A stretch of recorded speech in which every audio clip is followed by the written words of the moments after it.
लोकशाही मराठीच्या बातमीचा इम्पॅक्ट आपण पाहतोय। दहिसरच्या एकसर गावातील 7 एकरचा भूखंड घोटाळा आता समोर येतोय। अल्पेश अजमेरा बिल्डरचा सर्वात मोठा घोटाळा समोर येतोय।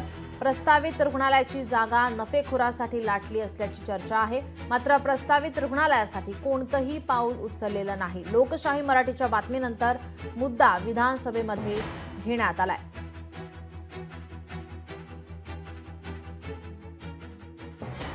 त्यावेळेला तत्कालीन मुख्यमंत्र्यांनी आपला पदभार स्वीकारल्यानंतर दुसऱ्याच दिवशी 2.5 करोडचा भूखंड जवळजवळ त्यावेळेला 349 कोटी 15,19,013 रुपयाला विकत घेतला। अध्यक्ष महोदय, आज 5 वर्ष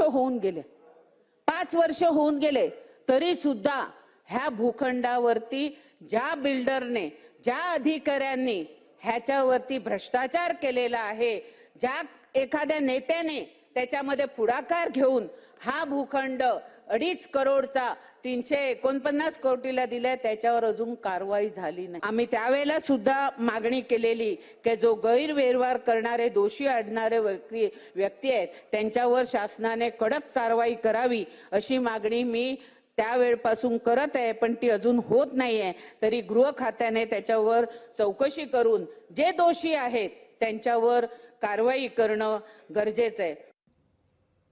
आपल्या प्रतिनिधी मीनाक्षी म्हात्रे आपल्यासोबत जोडलेले आहेत। मीनाक्षी, दहिसरच्या एकसर गावातील 7 एकरचा भूखंड घोटाळा आता समोर येतोय। लोकशाही मराठीने अर्थात आपण ही बातमी दाखवल्यानंतर आता हा मुद्दा विधानसभेमध्ये सुद्धा घेण्यात आलेला आहे।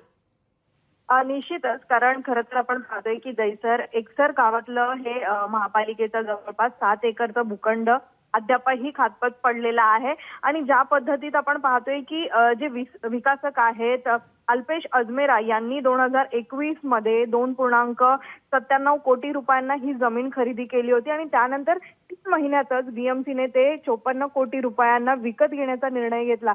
मात्र पुढील 9 वर्षांमध्ये ही जमीन जी आहे 349 कोटी रुपयांना खरेदी करण्यात आली। मात्र याविषयी आपण पाहिलं तर काल मनीषा चौधरी यांनी देखील अधिवेशनामध्ये या संदर्भामध्ये प्रश्न विचारला आणि ज्या पद्धतीत जे कोणी अधिकारी आहेत, ज्या पद्धतीत एवढा मोठा भ्रष्टाचार करण्यात आलेला आहे त्यांच्यावरती कधी कारवाई होणार असा थेट सवाल त्यांनी देखील उपस्थित केलेला आहे। खरं तर लोकशाही मराठीने हा मुद्दा उपस्थित केल्यानंतर पुन्हा एकदा हा भूखंडाच्या खरेदी मागे काय नेमका गोड बंगाल आहे हे आता समोर येणं गरजेचं आहे। त्यामुळे आता सरकारच्या वतीनं म्हणजेच गृह खात्याच्या वतीनं कशा पद्धतीत यावरती कारवाई केली जाते ह्याकडे प्रामुख्याने लक्ष राहणार आहे। पण आज पुन्हा एकदा याविषयी तिथले जे स्थानिक आमदार आहेत, जे नेते आहेत त्यांच्याकडनं काही प्रतिक्रिया येतात का ह्याकडे आता लक्ष राहणार आहे। जी मीनाक्षी, याचे अपडेट आम्ही तुमच्याकडून घेतच राहू। तुर्तास धन्यवाद आपण दिलेल्या माहितीसाठी।